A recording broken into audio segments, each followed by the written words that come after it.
Dockyard community in the east end of Freetown, Sierra Leone.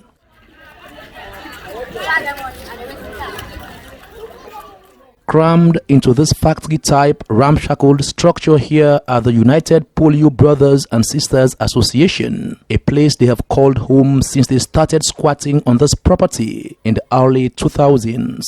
A slum community, this area serves as home for about 50 families of persons living with disability, disabled by a condition referred to as polio.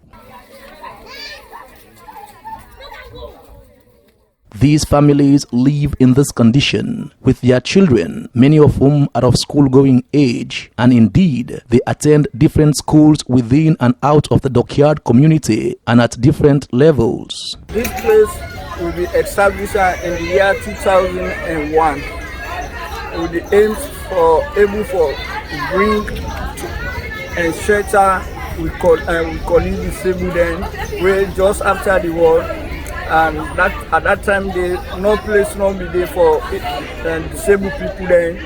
Some maybe they sleep in the streets.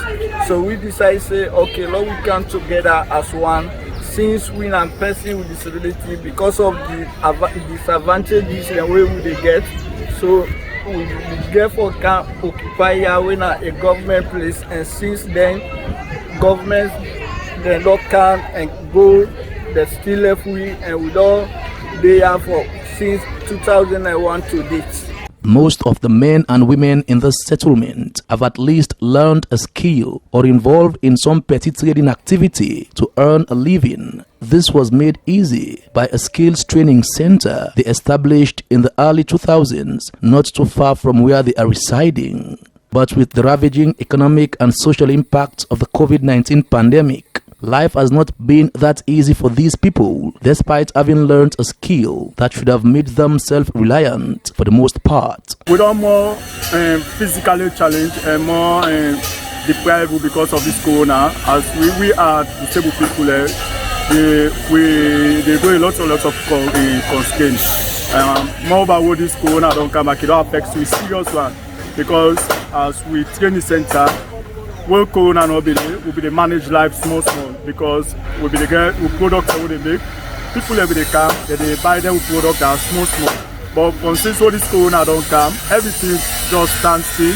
Back to their settlement, children here every morning would clad in different shades of uniforms to make their ways to their various schools with smiling, promising faces. But the smiling faces are only for the innocent children. As for their parents, they are now in constant pondering and most time wondering as to what the forthcoming school year, slated to commence this September, will look like for their children, considering the harsh economic realities faced by them despite having skills. Me so forth.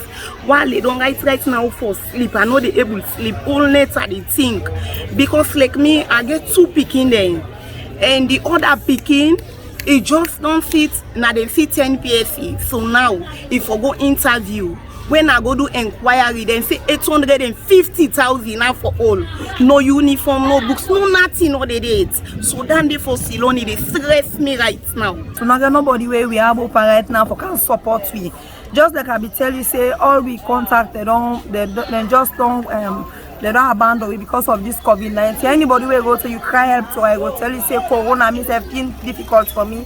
Even when don't know they're out there where they support them, they support me. They all don't give up on everything because of this COVID-19. So now that we won't think if we still gonna pay. Now that we think even for feed we picking SF, we not get them.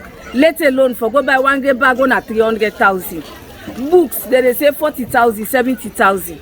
Shoes they say 70,000, 80,000. So if we don't calculate all into the day, it will nearly reach 600 to 700,000. They will not get that kind of money in the day. The government of Sierra Leone in 2018 introduced the free education program, which includes the payment of fees for all school-going children in public schools and for all public exams.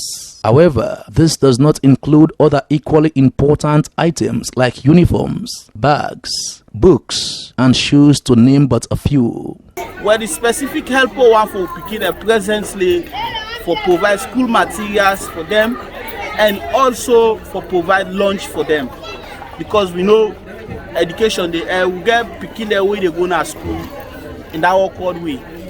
We not let them sit on our host thought and feel say no go help you tomorrow. So we push we will even get some people where they go to school without uniform. One way look at the school materials, because they say it's not free education, but not so free education. Because if you look at the things for buy for go school, you better they pay school fees one time. Because the cost of school material, one school bag you have say 250,000, 300,000. Who say they pull that money? They are the same with somebody where don't know the support we get. No how they go cry.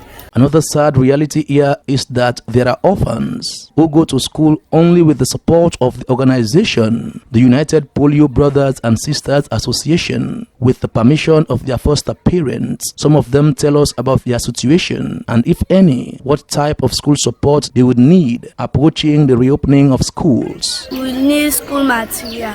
We need bag, shoe, and socks. Especially me, I am Form 1.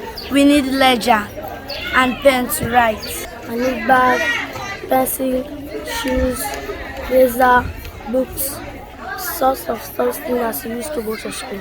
Well, the support I need for school, now lunch more and some school things that were family need. Sometimes kids can go to school, not can get lunch, and we can feel more effects because some of the colleagues they go to lunch at school, but we not can go to lunch. With the next school year fast approaching, tensions are a bit high here amongst parents as to what is the fate of their children's education. And from what they tell us, it is clear that any support from anyone at any point this moment towards their children's education would go a long way in helping them to uncloud their disabled mentality and consequently move them away from the shackles of poverty they are currently in. For Gla TV Online, I am Abdullah Gla reporting.